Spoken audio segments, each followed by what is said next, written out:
Hello everyone, welcome back to another video. It's Schimpf from the Schimpf Plays here, and today, marking my 100 subscriber special, I'm going to be starting a new series. It's going to be coming out every Monday, maybe Sunday at times. Should add some nice consistency for my channel for my 100 subscribers.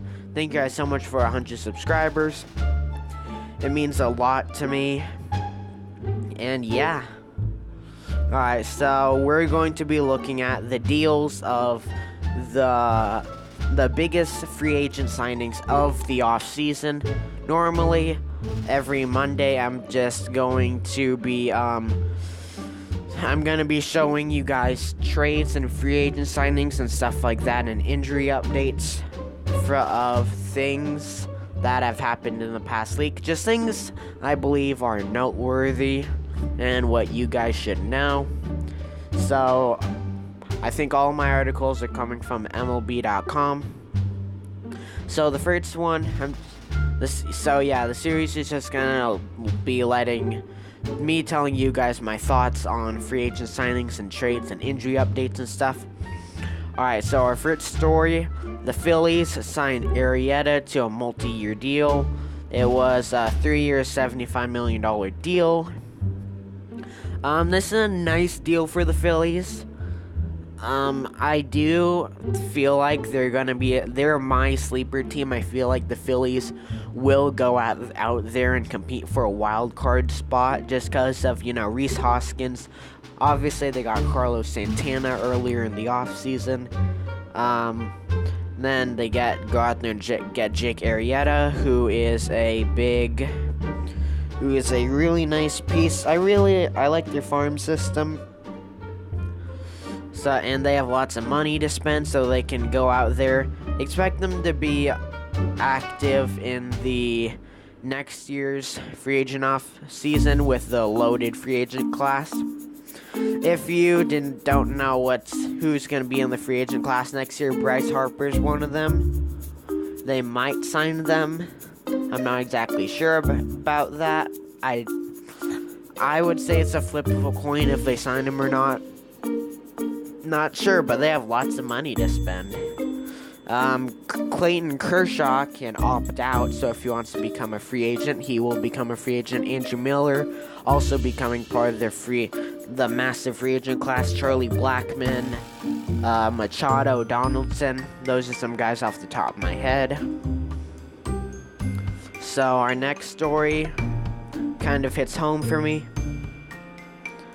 Padres signed Eric Hosmer to an 8-year, $144 million deal.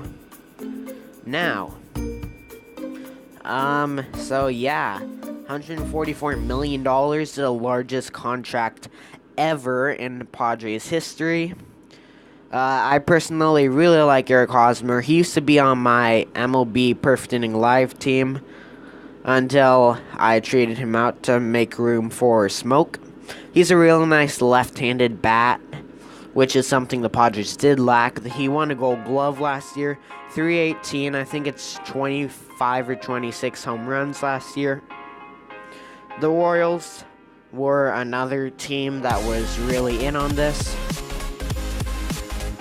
And yeah, let's get to our next story. JD Martinez goes to the Red Sox. This one took a while because I think it was a foot injury or something. It wasn't a foot injury, but there were concerns about his foot. So he was seen training at the Red Sox camp. However, the deal was not official yet, which didn't really make sense to me. So yeah, JD Martinez, nice signing. Is he going to fill the void that David Ortiz left? Maybe, but if they're gonna beat the Yankees, the rest of the team's gonna need to improve. Porcello's gonna have to go back to his Cy Young form. Sale is just gonna have to dominate as he always has. Price needs to stay on the field. Kimbrel needs to be Kimbrel.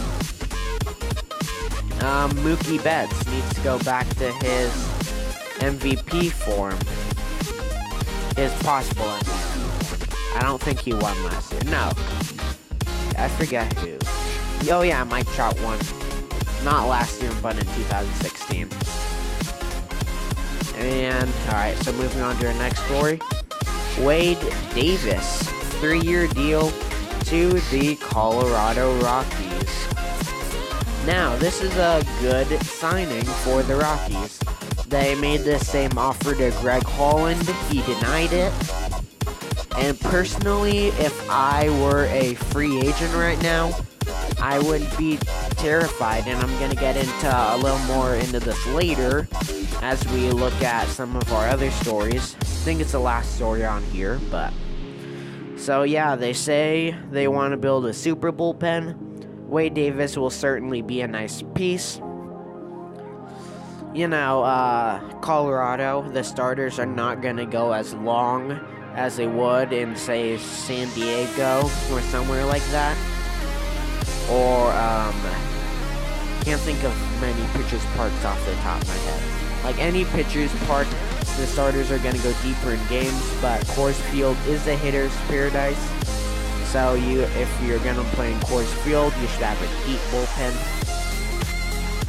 And, look, Cubs signing Hugh Darvish. So, he's going to replace Jake Arrieta in the rotation. Darvish is a really nice pull. I mean, I play MLB Perfecting Life too much. He's a really nice signing because, you know, he's an ace. His stuff is amazing, and even though he wasn't great in the in the postseason, you know, maybe he was tipping his pitches, but I don't think that's the Hugh Darvish. I don't think that's the real Hugh Darvish. I think that it is going to, I'm just skimming through the article. I think it's going to give the Cubs another chance at the World Series. Alright, so we're going to move on to our next story here. Not very happy about this one. If you're an Angels fan, Ohtani, he, San Diego, my favorite team, they were one of the final candidates for Shohei Ohtani, but he decided to go to LA. So what does Ohtani mean to LA? If he can be an ace, let's just say if he hits 280 with 10 home runs, and he has a sub 3.5 ERA. That's good. He's 23 years old right now. The Angels are getting him for 6 years at practically a free, at pennies on the dime, or whatever the saying is. But, in spring training, Shohei Ohtani has struggled. I think this year, I'm gonna be honest, I think he is going to struggle. I do not think they should send him down to the minor leagues, but the Angels should expect some hiccups with Ohtani. I wouldn't put him at the top of the rotation, maybe 3 or 4. But, you know, I'd have to look at the Angels rotation a little more. But, you know, they have Trout over there. They're gonna be in the possible postseason contention. And Ohtani, I feel like, is gonna be better next year. I think that's when he's gonna get it all together and just rake and pitch. So we're gonna move on to our next one. Alex Cobb. What? Wait, what? This one is not on MLB.com because I could not find it. So basically, Alex Cobb to the Orioles. This is a really nice signing for the Orioles. Now, Alex Cobb, I think he had a 3.5 ERA, according to this. But, you know, they needed starting pitching. Is he an ace? I'd say yes. I don't think he's as good as Clayton Kershaw I can't think of anyone else off the top of my head, or Syndergaard or DeGrom, but but he's a really nice starting pitcher. I think he's more of a 2 or a 3. No, I think he's more of a 2, possibly 1. More than likely, it's gonna be the Orioles' ace. But this is a really nice signing. Now, Lance Lynn. This is where it gets kind of interesting. Now, when I first looked at this deal, they signed Lynn for a 1-year, $12 million deal. I thought I'm proud of Minnesota for doing this, but at the same time, disappointed.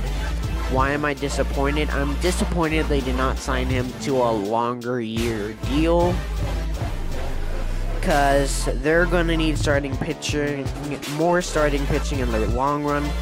They have Barrios, who's going to be a stud, and Irvin Santana, who already is, but Santana is injured. What the 1-year deal says to me is that Lance Lynn is just a replacement for Irvin Santana, and when he comes back, that's going to be good, and Lynn's still going to be in the rotation. But I kind of wanted to see him to a longer year deal. And as I thought about it a little more over time, I thought I became more and more accustomed to this deal. It's late in the off season. And also the Twins, I'm sure they have starting pitching coming up in the minor leagues. So yeah, I hope you guys enjoyed this video and the start to this new series. If you want to see one about the biggest trades of the offseason, let me know in the comments below. And anyways, guys, look forward to this new series every Monday or Sunday. Haven't decided on the date yet. And I'll see you guys in the next video. Subscribe on second count. I'll see you guys later. Peace.